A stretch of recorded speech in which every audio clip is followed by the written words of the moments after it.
welcome back to Morsels and Motors. You join me in the Focus. This time we're going for a drive.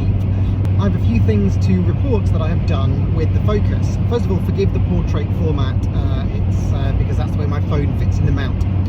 What have I been up to with the Focus? Well, first thing, I'm here on the dual carriageway in blissful coolness because, I'm having to wear a jumper even because I've had my air conditioning regassed. I took it on Friday afternoon and they regassed the system for me. There were no leaks as far as I could tell, so it seems to be great. The reason that it still seems to be working is that in 2018 the car had a new compressor and a new condenser fitted, which means that basically the main components of the aircon system are quite new. So yeah, all it needed was a regas to get back into working order. So happy days. I need to stop saying happy days. My friend Oliver gets really cross when I say it. Oh well. Anyway, the other thing that I have done, I have spent this weekend, so today is Monday, I've spent this weekend doing the big job I mentioned at the end of the last video, which is the clutch. And I am pleased to report that I now have a functioning clutch that bites where a clutch is supposed to bite, and I can accelerate and it won't slip. It's really exciting. So I've just accelerated down a slip road a moment ago and I was able to absolutely boot it for the first time I've ever been able to boot this car, because you have to be so gentle with the old clutch and just keep it kind of just gently accelerating. Otherwise, if you went anything too quick, the clutch would go, no, we're not gripping today. But as you can see from the photo, I can understand why the poor old clutch was slipping. It is so smooth and worn down, and compare that to the new one. Anyway, I didn't film the job at all because it was horrible enough as it was without the need to try and get a camera in there and film. I've followed the guide of, I think he's called Kevin Williams or something like that. I'll put a link in the description below. He did a brilliant video of how to change the clutch on my engine of Focus, and we followed that. Unfortunately, I mean, he did his in about 45 minutes in the video. It took me about 2 days, I'm afraid. But, you know, there were problems that came up. So the drive shaft didn't want to come out on the driver's side. I had to go out and get a new, on the passenger side, sorry, I had to go out and get a new tool. The pinch bolts were really rusted in on the ball joints, so they took ages to get rid of them.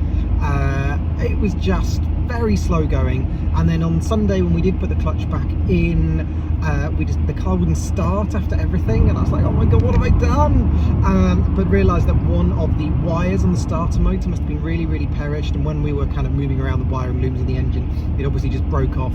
Okay, I've made a discovery. We're in the middle of doing the clutch job, or starting it, and I've taken this cover off my gearbox bits, and these are the two selection rods.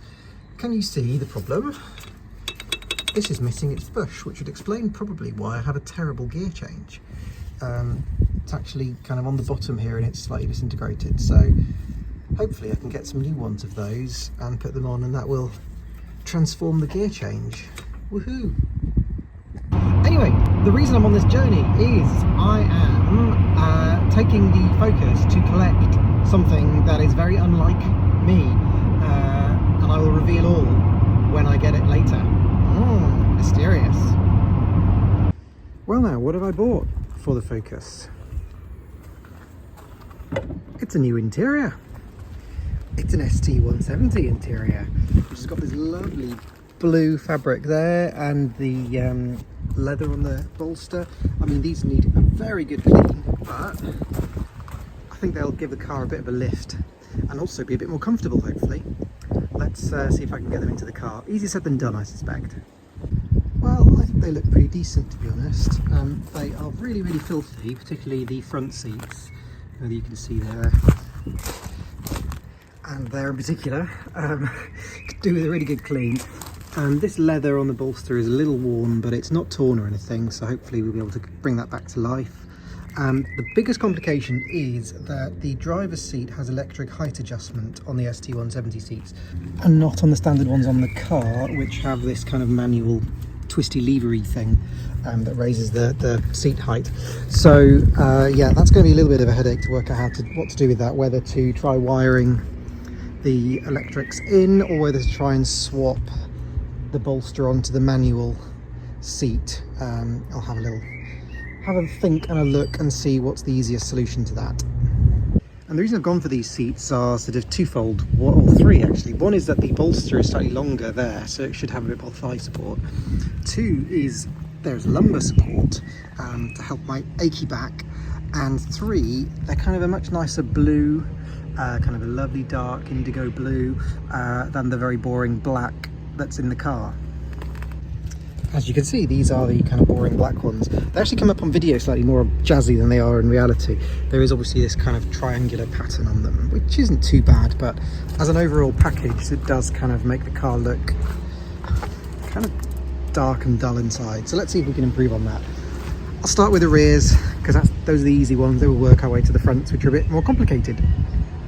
Well, that is the first seat in, and I think that's going to look pretty smart in the end. When I went to go and collect the seats, I folded the seats in the car down, and I completely forgot to use the Focus's best party trick, which is these little slots for the headrests to go into, so they're out of the way. I totally forgot about that. Such a cool feature. Really so well thought out, isn't it, this car? And here we go. Second back seat done. Much more convivial. Right, let's tackle the fronts, which are a touch harder to do. Start with the easy one, the passenger one, and then we'll move on to the driver's one last. Right, that's the passenger one in. I'm going to have a seat in it. Oh yes, nice and supportive, and I have lumbar support. So yeah, oh, ooh, that's good in the small of my back. Happy days. Right, I need to really stop saying that. Anyway, let's get the driver's one done. That's the hardest one.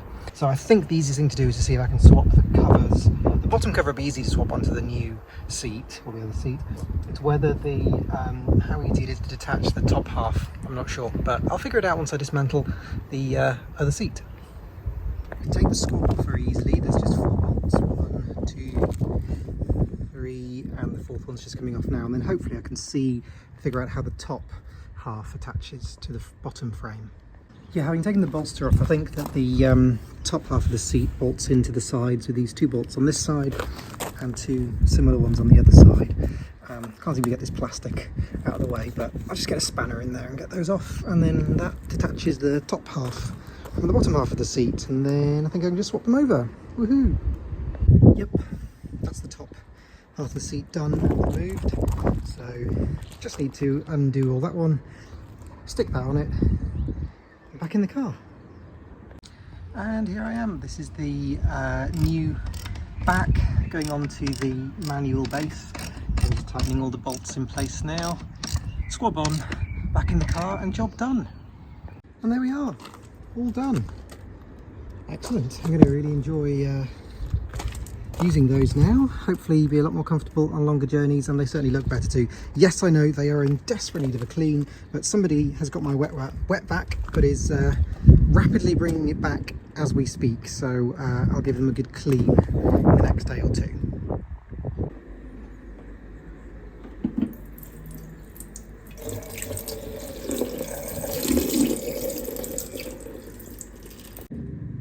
Right, it is time to tackle this missing gear selector bushing.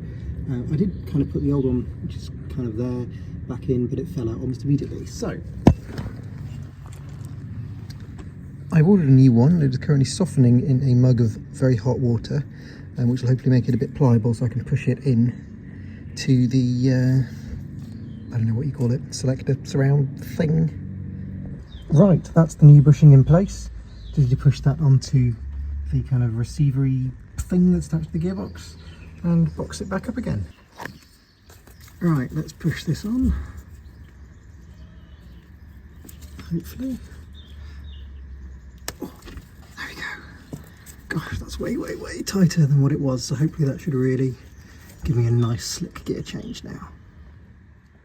Well, it's now a couple of weeks later, and the Focus is still going strong, so much so that it isn't actually here for me to give you my kind of classic outro standing next to the car, because it's come to the rescue of my friend whose Golf decided to blow a coolant hose, so he's borrowed the Focus for a few days to get him to work and back and get on with life whilst we wait for the coolant hoses to be delivered from Autodoc. That is it for this video. The next plan for the Focus is the beginning of June. My friend and I have got a week that we have set aside to tackle the rust on the Focus and to see whether we can do some welding on it. I'm very nervous. I'm not looking forward, slightly dreading it, but there we are. It is what it is. It has to be done. So once we do that, then we can then look into getting maybe a new wing, new tailgate, and really tidying the car up a bit, making it look a little bit less shabby than it currently does. But yeah, it's going strong, so I'm really pleased. Anyway, thank you very much for watching, and I will see you in the next video. Bye.